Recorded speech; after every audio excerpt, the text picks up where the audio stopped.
বিজ্ঞানীরা খুঁজে পেয়েছেন নতুন এক পৃথিবী, নতুন এক গ্রহ যা মানব ধারণের জন্য উপযুক্ত, যা দ্বিতীয় পৃথিবী নামে অভিহিত, যার অর্থ আর্থ অ্যানালগ হিসেবে অভিহিত করা হয়েছে, যা আমাদের সৌরজগতের বাইরে অবস্থিত এবং এর পরিবেশ পৃথিবীর পরিবেশের সাথে সাদৃশ্যপূর্ণ, যা জীবন ধারণের জন্য আবাসযোগ্য বাসভূমি হিসেবে গড়ে তুলতে পারে। হ্যাঁ, বিজ্ঞানীরা নতুন গ্রহের সন্ধান পেয়েছেন যা পৃথিবীর মতো, এবং এটিকে দ্বিতীয় পৃথিবী বা আর্থ অ্যানালগ হিসেবে অভিহিত করা হয়। এই গ্রহটি আমাদের সৌরজগতের বাইরে অবস্থিত এবং এর পরিবেশ পৃথিবীর পরিবেশের সাথে সাদৃশ্যপূর্ণ, যা এটিকে জীবনের জন্য সম্ভাব্য আবাসযোগ্য করে তোলে। এই পৃথিবী খোঁজা ঘটনাটি জ্যোতির্বিজ্ঞানের মহাকাশ গবেষণার একটি বড় অগ্রগতি। এটি আমাদের সৌরজগতের বাহিরেও জীবনের জন্য উপযুক্ত স্থান খুঁজে পাওয়ার সম্ভাবনা তৈরি করে।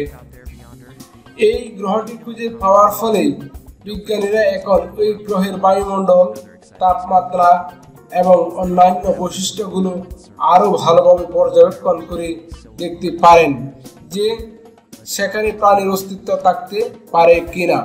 এই আবিষ্কারটি আমাদের সৌরজগতের বাহিরে জীবনের সন্ধানে একটি গুরুত্বপূর্ণ পদক্ষেপ এবং এটি মহাবিশ্বের জন্য অন্যান্য গ্রহের পরিবেশ এবং তার গঠন সম্পর্কে আরও মূল্যবান তথ্য সরবরাহ করবে।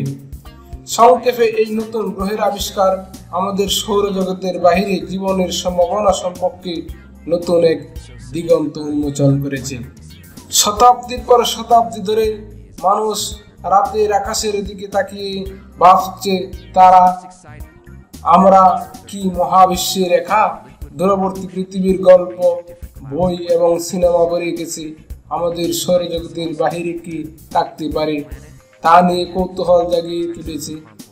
মহাকাশ অনুসন্ধান অনেক দূরে গিয়ে গেলেও জীবনের জন্য উপযুক্ত পরিবেশ সহ আরেকটি নতুন গ্রহ খুঁজে পাওয়ার ধারণা সর্বদা বিজ্ঞানের কল্পকাহিনীর মতো রয়েছে, তবে এটি পরিবর্তিত হতে পারে। জ্যোতির্বিজ্ঞানীরা মাত্র 20 আলোক বর্ষ ধরে সূর্যের মতো আরেকটি নক্ষত্র প্রদক্ষিণ করে একটি সুপার আর্থ শনাক্ত করেছেন, যা ESD 2794d নামে পরিচিত।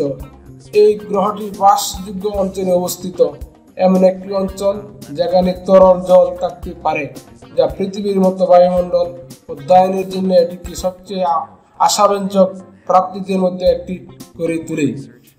বাসযোগ্য অঞ্চল অথবা তরল জল ধারণাটি এমন একটি অঞ্চলকে সংজ্ঞায়িত করে যেখানে ভূপৃষ্ঠ জল থাকতে পারে, তা পৃথিবীর এবং সূর্য উভয়ের বৈশিষ্ট্যের উপর ভিত্তি করে তৈরি। এই মণ্ডলের অধীনে পৃথিবী এই অঞ্চলের কেন্দ্রে বা গোল্ডলক্স অবস্থানে প্রায় কক্ষপথে ঘুরে বেড়ায়।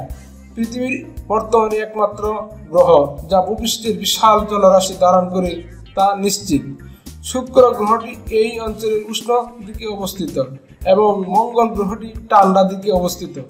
উভয় গ্রহে স্থায়ী জল আছে বলে জানা যায়, যদিও প্রমাণ রয়েছে যে মঙ্গল গ্রহের প্রাচীন অতীত জল ছিল, এবং অনুমান করা যায় যে শুক্র গ্রহের ক্ষেত্রে একই ঘটনা ঘটেছিল। সুতরাং গোল্ডলক্স অবস্থান থাকা বহির্মুখী গ্রহগুলোর মধ্যে চাঁদ যথেষ্ট বায়ুমণ্ডল সহ পৃথিবীর মতো মহাসাগর এবং জল মেঘ ধারণ করতে পারে। ভূপৃষ্ঠের জল ছাড়াও পৃথিবীর অ্যানালগ জন্য মহাসাগর বা হ্রদ জল দ্বারা আচ্ছাদিত নয় এমন অঞ্চল অথবা ভূমির মিশ্রণের প্রয়োজন হবে।